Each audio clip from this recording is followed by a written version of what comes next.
Kita sama-sama hari ini berbicara tentang harapan salah yang merusak kebahagiaan. Nah, apa itu harapan yang salah yang merusak kebahagiaan? Kita lihat ayat firman Tuhan terlebih dahulu di dalam Roma pasal 8 ayat 17. Demikian bunyi firman Tuhan. Dan jika kita adalah anak, maka kita juga adalah ahli waris. Maksudnya orang-orang yang berhak menerima janji-janji Allah, yang akan menerimanya bersama-sama dengan Kristus, yaitu jika kita menderita bersama-sama dengan Dia, dengan Kristus, supaya kita juga dimuliakan bersama-sama dengan Kristus. Saudara, ada kalimat mengatakan tanpa mahkota duri tidak ada kemuliaan. Tanpa salib tidak ada kemuliaan. Saudara, artinya bahwa kemuliaan yang Tuhan akan berikan kepada kita itu melalui yang namanya sebuah jalan salib.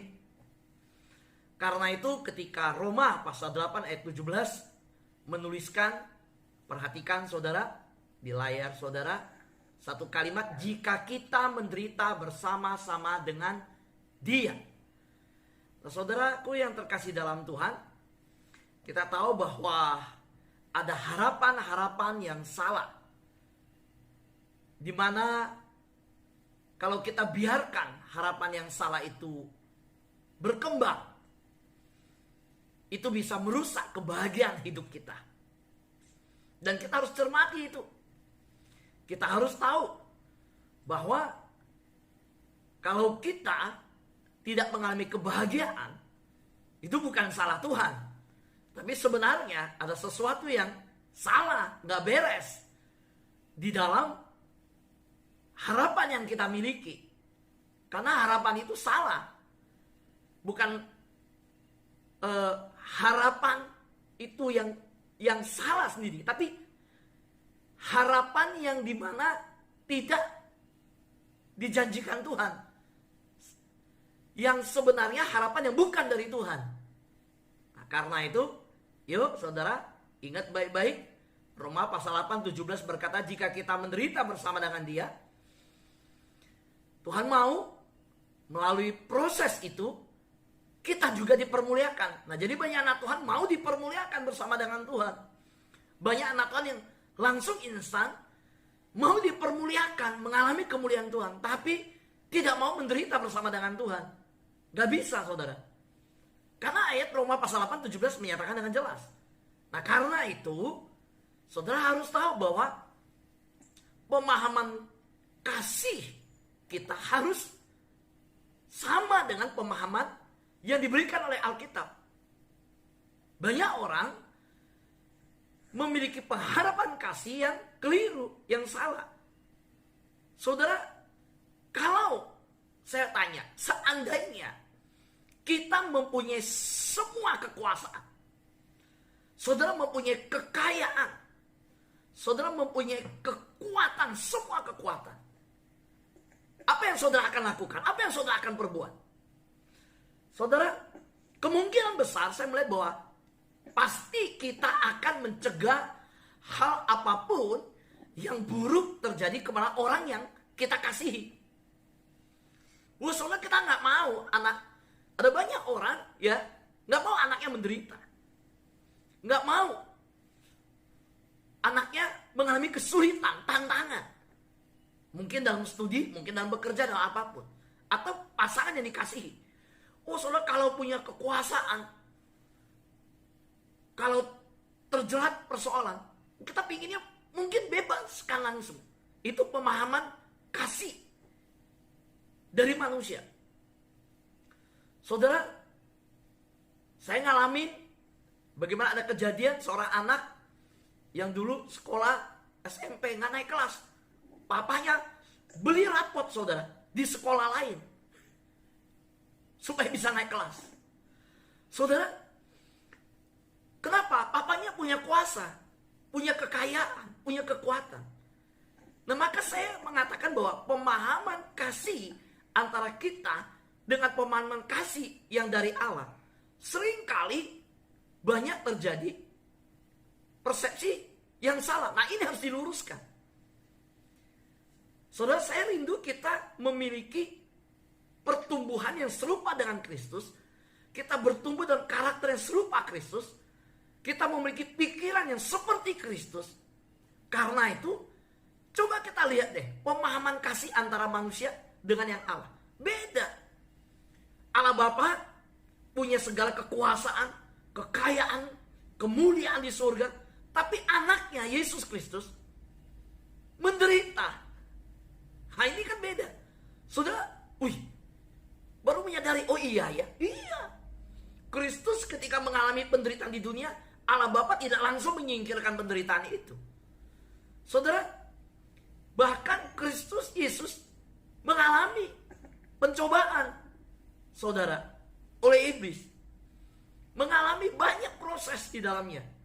Yuk, saudaraku yang terkasih Tuhan, coba refleksikan pertanyaan ini. Seandainya kita mempunyai semua kekuasaan, kekayaan, dan kekuatan, kira-kira apa yang akan saudara lakukan untuk orang yang saudara kasihi? Kemungkinan dan pasti kita akan mencegah apapun yang buruk yang terjadi kepada orang yang kita kasihi. Tapi benarkah seperti itu yang terjadi di dalam Alkitab? Kalau kita lihat kehidupan Musa, kehidupan Daud, kehidupan Salomo, kehidupan Paulus, menghadapi pelayanan dan sebagaimana hal yang lain. Dia melayani Tuhan. Tetapi apa yang terjadi? Nah, saudara, kita lihat 2 Timotius pasal 2 ayat 3. Ayat ini berkata, ikutlah menderita sebagai seorang prajurit yang baik dari Kristus Yesus. 2 Timotius pasal 3 ayat 12 juga berkata, memang setiap orang yang mau hidup beribadah di dalam Yesus Kristus akan menderita aniaya. Nah, saudaraku yang terkasih dalam Tuhan, perhatikan. Dikatakan 2 Timotius ikutlah menderita. Nah, kita harus tahu siapa Timotius. Timotius anak didiknya Paulus. Dan ini anak muda yang diutus oleh Paulus dalam pelayanan. Dan Paulus menuliskan surat yang menjadi surat pembinaan, memperlengkapi akan anak didiknya ini. Dan apa yang Paulus katakan? Hai Timotius, anak rohaniku, ikutlah menderita sebagai seorang prajurit yang baik dari Kristus Yesus. Nah, saudara, ini anak muda. Paulus utus dalam pelayanan. Paulus tidak menyingkirkan kesulitan. Paulus tidak memberikan kata-kata meninabobokan, tidak memberikan kata-kata yang manis, yang membangun harapan yang salah dalam Timotius. Enggak. Justru Paulus beritahu apa yang akan terjadi. Kamu harus siap menderita. Kamu saya utus seperti prajurit ke medan perang. Nah, prajurit, saudara, siap menghadapi tantangan. Dan Paulus mengatakan di 2 Timotius pasal 3 ayat 12, memang setiap orang yang mau hidup beribadah di dalam Kristus Yesus akan menderita aniaya. Saudara, saya menemukan orang yang bersaksi sama saya. Pak Fu, saya ikut doa fajar, saya alami penganiayaan yang tidak mudah. Saya baru tahu ada yang ikut doa fajar penganiayaan. Iya, saya ikut dari rumah. Ikut dari rumah, dalam mengikutinya setiap bangun pagi, doa fajar. Ada lagu yang dinaikkan, saya senang muji menyembah Tuhan. Ikut berdoa, ikut dengan firman Tuhan. Tapi yang lain merasa berisik suaranya. Saya harus kecilin suara. Saya sulit dengar lagu-lagu yang dinaikkan. Ya nggak apa-apa saya kecilin. Kenapa? Ada yang mulai protes-protes. Ada yang mulai tidak setuju. Yang mengejutkan saya adalah, dia berkata, yang protes itu seiman. Sama-sama anak Tuhan malahan. Tapi hanya karena berbeda dari segi, ya dia yang lain, saya lain, merasa, udahlah nyanyi begitu, udah doa begitu, udah gak usah ikut doa fajar, berisik, ganggu. Saudara bayangkan, saudara, Belum lagi dari yang belum percaya loh saudara. Ini Paulus berkata kepada Timotius, memang setiap orang yang mau hidup beribadah di dalam Kristus Yesus akan menderita aniaya. Belum lagi dari tantangan kedagingan kita. Dan saudara tahu bahwa Timotius ketika diutus, waktu itu menghadapi pengajar-pengajar palsu di kalangan Kristen sendiri. Paulus sudah berkata, Timotius, kamu anak muda, ingat, jangan mengharapkan hidup yang santai, yang enak, yang semua lancar. Kamu harus justru mempersiapkan diri siap terhadap semua pergumulan. Nah, saudara yang terkasih dalam Tuhan, saya melihat kekristenan sekarang telah kehilangan ayat-ayat Alkitab yang seperti ini. Makanya saya beri tema firman Tuhan, harapan salah yang merusak kebahagiaan. Kalau kita tahu ayat-ayat ini tidak dihilangkan dari mimbar-mimbar khotbah. Ayat-ayat ini tidak ditutupi dari anak-anak muda. Maka ketika masa goncangan, masa yang berat dalam mengikut Tuhan, anak-anak muda tidak mudah melarikan diri dari panggilan mereka. Amin, saudara. Amin. Ya. Saudara lihat Filipi pasal 1 ayat 29. Ketika bicara tentang mengikut Tuhan, percaya Tuhan, bagaimana mengiring Tuhan, firman Tuhan bicara apa? Sebab kepada kamu dikaruniakan bukan saja untuk percaya kepada Kristus, melainkan juga untuk menderita untuk Dia. Nah, saudara, ketika bicara karunia, konotasi orang Kristen selalu pikirnya kan, waduh, karunia, dengar kata karunia, super power, kekuatan, ya kan? Contoh, mujizat, penyembuhan, kesembuhan, kedahsyatan, mujizat-mujizat yang luar biasa, karunia, nubuat, bahasa roh, segala macam. Tiba-tiba Filipi pasal 1 ayat 29, Paulus yang punya karunia kesembuhan, yang orang digigit ular dia doain sembuh, Paulus yang diangkat ke tingkat langit yang ketiga, Paulus yang punya karunia luar biasa nubuatan, Paulus dengan karunia-karunia yang dahsyat berkata, ada karunia yang dikatakan dikaruniakan kepada orang percaya yang disebut karunia ikut menderita. Wah, bingung nih saudara doa fajar. Saudara dengar firman Tuhan. Jangan bingung, saya percaya nggak bingung. Karena udah terlatih di doa fajar, di dengar firman Tuhan ya.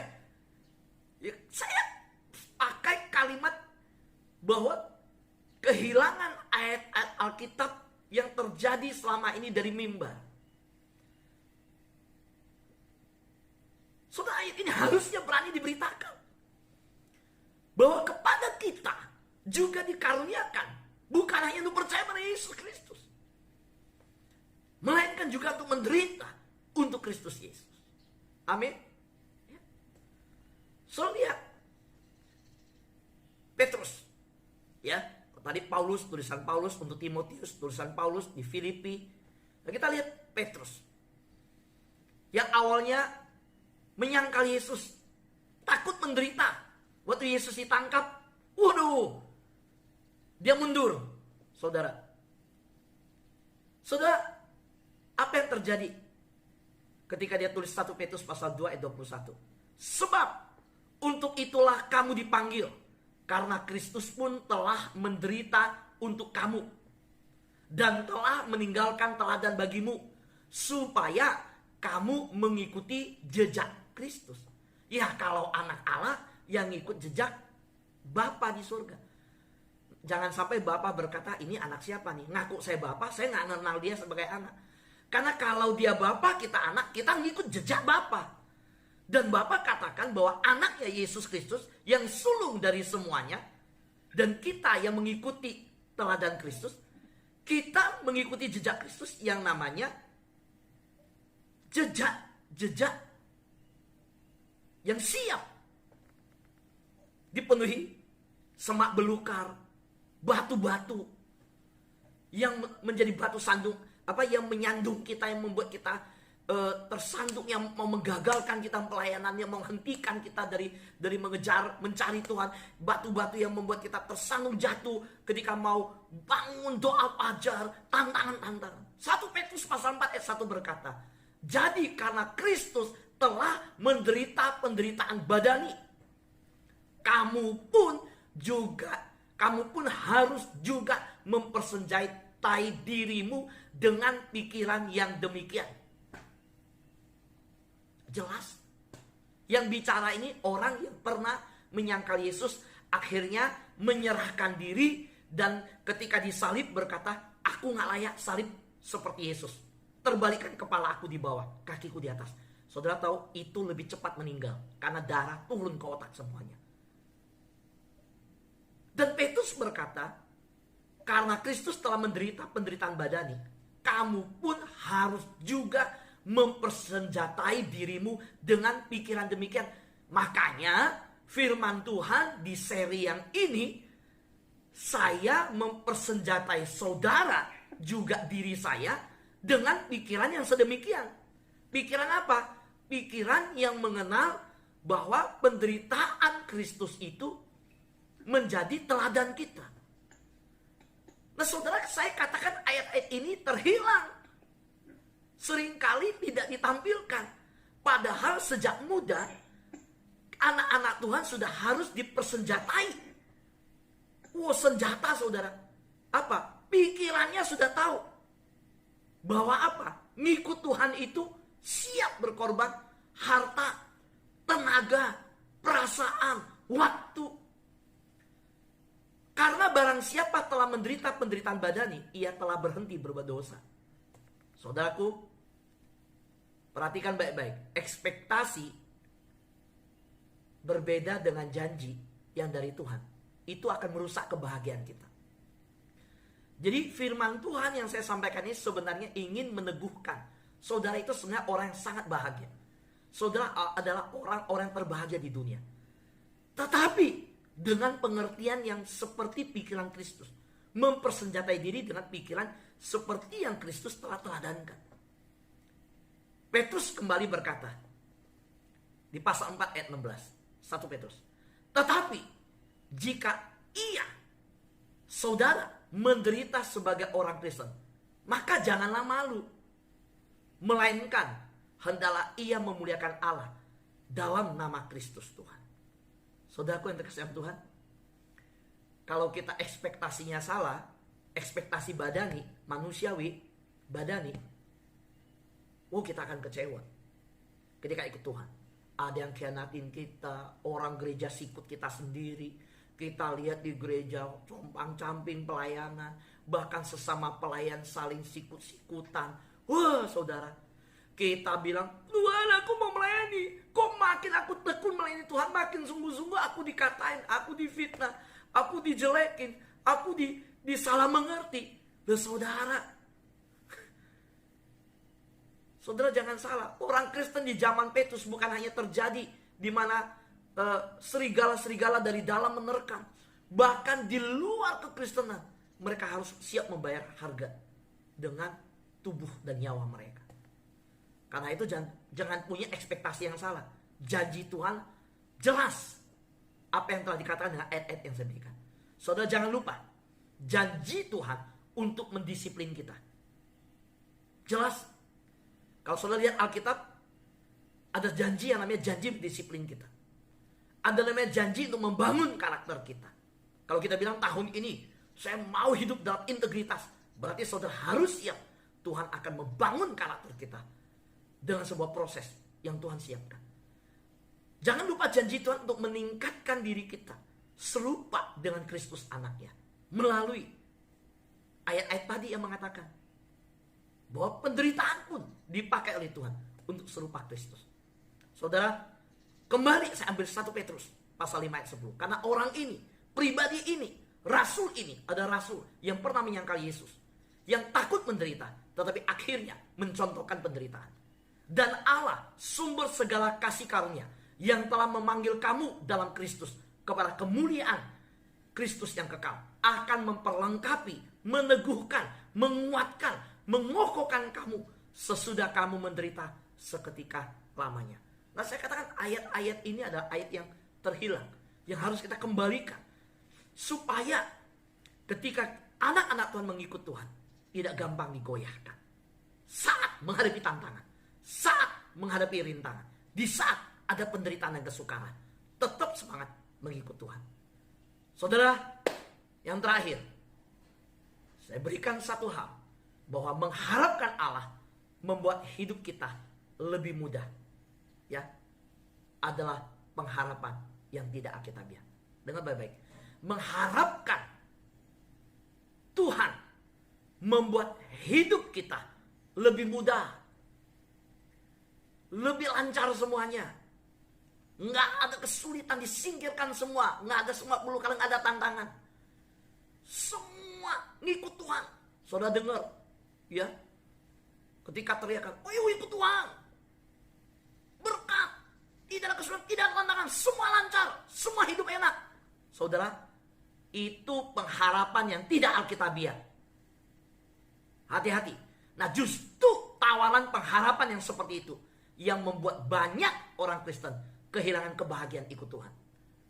Padahal sepanjang Alkitab, kalau kita lihat sejarah Alkitab, martir-martir, orang-orang yang siap menderita bagi Kristus, di dalam penderitaan bahkan penganiayaan, mereka bisa tersenyum, mereka bisa menikmati, dan mereka berkata, gak masalah, ini tubuh badani kok, tapi aku tahu Tuhan telah memberikan aku tubuh yang kekal, hidup yang kekal. Amin. Tuhan berkati kita semua.